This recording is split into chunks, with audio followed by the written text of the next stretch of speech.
Heavenly level episode 50 में आप सभी का स्वागत है। बिना किसी देरी करे एपिसोड की ओर चलते हैं, लेकिन उससे पहले आप सभी से एक रिक्वेस्ट है। जिस किसी ने भी मेरे चैनल को अभी तक लाइक नहीं करा वो लाइक कर दीजिए, चैनल को सब्सक्राइब कर दीजिए। जैसा कि अब एपिसोड की शुरुआत में हमें दिखाया जाता है कि उन्हें देख रही होती है लान और फैमिली हेड। जहाँ हमें दिखाया जाता है जो फैमिली हेड जहाँ होते हैं ना, वे लान से पूछते हैं कि जो टानसिन सेट है वो उसका जो जाओ है क्या वो सच में एक ग्रूटन आर्मी का मेंबर है। फिर वो उसकी बातें को सुनकर उसे वापस जवाब देता है और कहता है बिल्कुल भी नहीं। फिर वो कहता है हमें यहाँ पर कुछ ज़्यादा काम करने की ज़रूरत नहीं है। जो स्पिरिट मास्टर है वो अपना काम यहाँ पर अच्छे से कर रहा होगा, हमें देख यहाँ पर खड़े होकर सिर्फ देखना है। फिर वो पीछे से कहता है कि हम उनकी हेल्प नहीं करेंगे। वो फिर उसकी बात का वापस जवाब देता है और कहता है हेल्प भला एक रेबल यानी कि किसी गद्दार आदमी की मदद करके हमें क्या। और वैसे भी जो देखा जाए तो स्पिरिट मास्टर यहाँ बहुत अच्छे तरीके से काम संभाल रहे हैं। फिर वो आगे कहता है कि वैसे भी जो देखा जाए तो ये हमारे लिए सिर्फ एक बलि का बकरा है। फिर वो आगे भी कहता है हाँ, अगर जो जिंगहान को मारने में कामयाब रहे तो हम सोचेंगे कि वो हमारे इस्तेमाल आ चुका। और जो मैं जानता हूँ जो स्पिरिट मास्टर है ना वो हमारे मूव करने का इंतज़ार कर रहा होगा, और जब वह अभी हम मूव करेगा ना तो हमारे लिए एक अच्छा चांस होगा ये जानने का कि आखिर वो है कौन। फिर वो मुँह घुमा लेता है और कहता है मैं जानता हूँ कि तुम हमारा इंतज़ार कर रहे हो और सोच रहे हो कि हम सामने आए, लेकिन मैं तुमसे वादा करता हूँ कि आज नहीं तो कल हम दोनों आमने सामने ज़रूर होंगे। फिर सीन कट होता है और हमें सीन दिखाया जाता है हान का। हान उसे कह रहा होता है तुम कहाँ देख रहे हो या तुम किसे ढूंढ रहे हो, तुम्हारे सहयोगी को। फिर वह उसे वापस जवाब देता है, यानी कि हान उसे कहता है आगे कि तुम इधर उधर की देखना बंद करो। भला कोई गद्दारों की आर्मी में ज्वाइन होना क्यों चाहोगा जबकि स्पेशल लिए एम्पायर की अथॉरिटी है। फिर उसको गुस्से में देखता है और कहता है तुम्हारी इतनी हिम्मत कि तुमने इंपीरियर की सबसे बिगेस्ट टूब को वो यानी सहयोग में लाया। फिर वैसे कहता है मैंने तुम्हें कम करके आका। फिर उसको देखता है और कहता है जब सब चीज़ें ख़त्म ही हो चुकी है तो मैं तो यहाँ आज मरूंगा ही, लेकिन साथ में मैं तुम्हें भी लेकर मरूंगा। और पर हान पर हमला कर देता है। हान उसको हमले से बचते हुए कहता है जो ये पुराना आदमी है ना, इसका अटैक करने का जो रास्ता है ना वो इसके तरफ पूरा वही याद है। और फिर वो मन ही मन में कहता है मुझे इसे मारने के लिए उसका इस्तेमाल करना ही होगा, लेकिन मुझे एक अच्छा सा एंगल नहीं मिल पा रहा है। फिर हमें दिखाया जाता है रोजियान चिल्लाते हुए कहती है जंग अपना ध्यान रखो। फिर हमें दिखाया जाता है जब वो स्पिरिट उस पर हमला कर रहा होता है ना, जो हान का दोस्त होता है ना एलेक्स, वो सब पीछे से हमला करते हुए कहता है अभी तो 15 मिनट भी नहीं हुए और आप मुझे भूल गए। फिर वह अपने मन में पीछे देखता है और अपने मन ही मन में कहता है तुम सब एक कीड़ों का गुच्छा हो, आज मैं तुम सभी को यहाँ पर मसल डालूंगा। एलेक्स होता है ना वह उस पर अपना टाइफून टोर्नेडो अटैक करता है। यह इसका फ़ायदा उठाते हुए हान भी आज़ाद हो जाता है और उससे कहता है तुम्हारे इस मूव के लिए मैं तुम्हें तुम्हारे अकाउंट में 10,000 जो गोल्ड कॉइन है ना वे कम कर दूंगा। फिर हमें दिखाया जाता है वह उससे लड़ रहा होता है एलेक्स, और उसे चिल्लाते हुए आप जवाब देता है इससे लड़ना इतना भी आसान नहीं है। फिर हमें दिखाया जाता है हान उसको देखता है और अपनी यानी स्पीड मास्टर का इस्तेमाल करते हुए वह उसको जो उसने वो हथियार खरीदा था ना वो फेंकता है। हमें दिखाया जाता है वो सीधा उसके बीच में से आरम पार हो जाता है और उसके मुंह से खून निकल जाता है। फिर हान उसे अपने पास बुला लेता है और कहता है यह जो वेपन था यह इसे खरीदने में मैंने बहुत अच्छी डील की, यानी खरीदना अच्छी डील किया।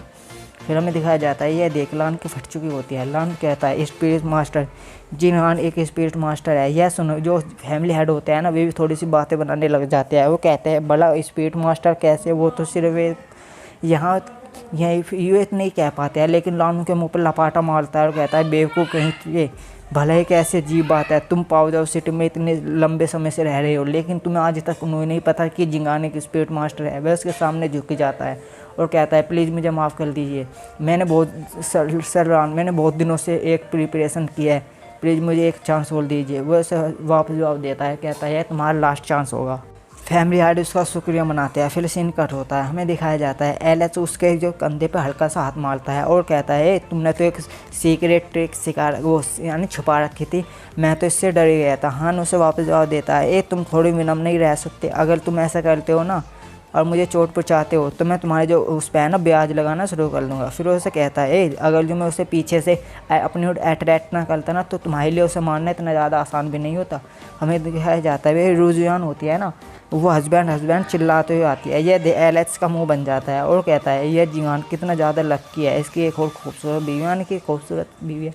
अभय आती है और सीधा उसके ऊपर उछल जाती है और कहती है तुम बहुत अच्छे हो, क्या तुम और ठीक हो। वैसे अपने उसकी बैक पर पैर मार यानी हाथ मारता है और कहता है मैंने तुमसे कहा था ना कि तुम्हें यहाँ पर होते हुए खड़े होकर देखना है और तुम बीच में क्यों आई। फिर उससे कहती है मैं पिछले 50 दिनों से आराम ही कर रही हूँ, मैंने तुम्हारे साथ पहले भी कुछ ज़्यादा यानी मदद नहीं करी है और मैं कुछ करना भी चाहती हूँ।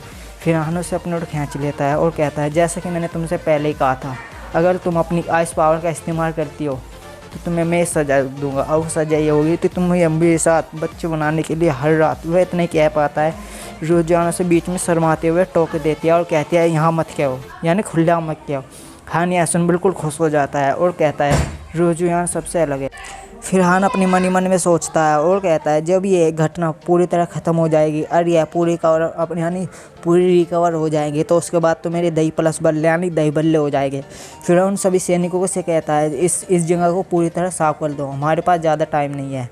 फिर मैं दिखाया जाता है वहाँ पर जो बंदे खड़े होते हैं ना वो कहते हैं मैंने बिल्कुल भी एक्सपेक्ट नहीं करा था कि टाउजिन सेट के जो एडल थे ना वे ग्रेट मास्टर होने के बाद भी एक ग्लूटन आर्मी में शामिल थे। तीसरा बंदा कहता है कि जो लेवल 3 के मास्टर होने के बावजूद भी वो जिंगहान के सामने ऐसे मारे गए, जिंगहान ने तो आज बहुत बड़ा काम कर दिया है। फिर हमें दिखाया जाता है वहाँ पर लान आ जाता है और कहता है जिंगहान तुमने ब्लैक वाइन डाकू के साथ काम किया है इसलिए तुम भी एक क्रिमिनल हो यानी अपराधी हो। और पीछे से वो होता है ना फैमिली हेड, वो चिल्लाते हुए कहता है हाँ यह वही है। फिर वो कहता है मैंने इसे ढूंढ ही लिया, इसलिए जिंगहान ने ब्लैक वाइन कमांडरों के साथ मिलकर मेरी बीवी को मार डाला, मेरे बच्चों को मार डाला, यहाँ तक कि मेरी फैमिली को भी डिस्ट्रॉय कर दिया।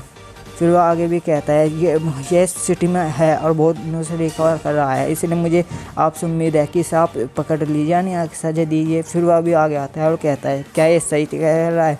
हान उसकी बातों का जवाब देते हुए कहता है बिल्कुल भी नहीं, भला जब आप यहाँ आ चुके हैं तो मेरे कहने या ना कहने से कुछ भी फ़र्क नहीं पड़ने वाला। और वो अपने मन में कहता है चालाक लोमड़ी कहेंगे, तुम जानते हो कि किस समय शामिल होना है यानी एंट्री मारने है। फिलहाल उसे आंख दिखाते हुए कहता है हाँ तुमने बिल्कुल सही कहा, मैं यहाँ पर रॉयल कोर्ट को रिप्रेजेंट कर रहा हूँ तो इसलिए यहाँ पर सबसे बड़ा न्यायाधीश और फेरियर में हूँ। हान उस ऑर्डर को देखता है मन में कहता है फेरियर। फिर वो अपने मन में आगे कहता है कि ये लान मेरे पे सामने से अपराध नहीं लगाना चाहता और ना ही मुझे कोई वो ठहराना चाहता है, इसने जाओ फैमिली का इस्तेमाल करते हुए मेरे पर आरोप लगाया है। फिर वो उससे पूछता है कि क्या तुम्हारे पास शब्द के अलावा कोई और प्रूफ भी है, क्योंकि जो शब्द है ना वह मान्य नहीं है। वह कहता है हाँ, वह कहता है मैंने बहुत दिनों से सीक्रेटिव इन्वेस्टिगेशन करी है, इसमें जिहान के सारे रिकॉर्ड और उसके अकाउंट्स भी है। आखिर जो इसने जिहान ने ब्लैक वाइन कमांडरों के साथ मिलकर बहुत से अपराधों को वो किया है और ह्यूमन यानी इंसानों को ट्रैफिकिंग की है।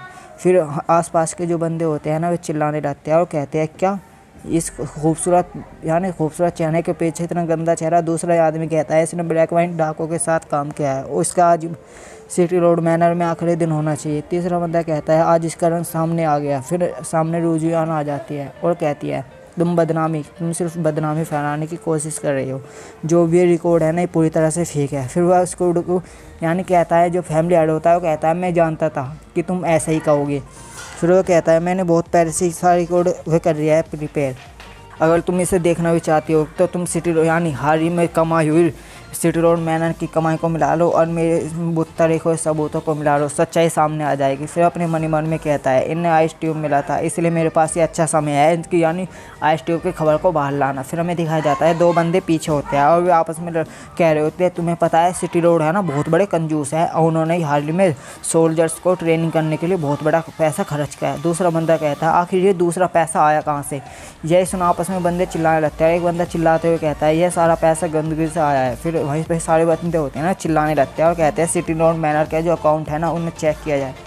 फिर जो हान होता है ना हान अपने मन में कहता है और कहता है हमने हाल ही में आइस ट्यूब ड्रॉप्स है कि हमारा पैसों का इनकम सोर्स है जिससे हम पैसे कमाते हैं और मैं ऐसा पब्लिकली उसे बाहर नहीं लाना चाहता, यह हमारे लिए एक ट्रैप है, यह मन में ही सोच रहा होता है। फिर वो जो फैमिली हेड होते हैं ना वैसे हंसते हुए यानी हंसते हुए और उस पर गुस्सा करते हुए कहते हैं तुमने मेरी बेटी यानी कि मेरे बच्चों यानी मेरे बेटे को मार डाला, मेरी फैमिली को डिस्ट्रॉय कर डाला, मेरी जो बिजनेस थे उसे भी डिस्ट्रॉय कर डाला, आज इसका सब का भुगतान यान फैमिली को करना होगा। फिर वो अपने मन में खुश होता हुआ कहता है दुर्भाग्य से मैंने बहुत सारी तैयारियां कर ली थी और ब्लैक वाइन डाकुओं का कोई सा भी बंदा आज जिंदा नहीं है, यह मेरे लिए बहुत अच्छा मौका है कि मैं इन सब पर आरोप लगा सकूं, क्योंकि ना तो कोई बंदा है ना कोई सबूत, इसलिए जो भी मैं आज कहूँगा वो यहाँ पर सच होगा।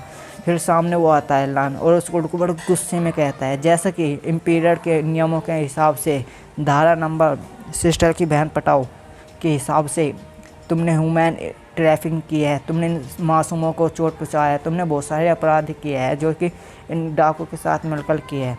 को इस हिसाब से धारा के हिसाब से यानी बहन सिस्टर की बहन पटाओ के धारा के हिसाब से तुम्हें मैं यहाँ पर मौत की सज़ा सुनाता हूँ। फिरहान उसको देखता है और कहता है क्या तुम पागल, अपने मन ही मन में कहता है क्या ये आदमी पागल हो चुका है। फिरहान उसके मुँह पर चिल्लाते हुए कहता है कि मेरे पास सब गवाह भी है और सबूत भी, बुत्ता सबूत भी। और इसके साथ हमारा एपिसोड ख़त्म हो जाता है। मुझे पता है वीडियोज़ लेट आ रही है, लेकिन वीडियोज़ लेट इसलिए आ रही है जो कि मैं आपको हर दिन 2 से 3 वीडियोज़ दे सकूँ। Thank you.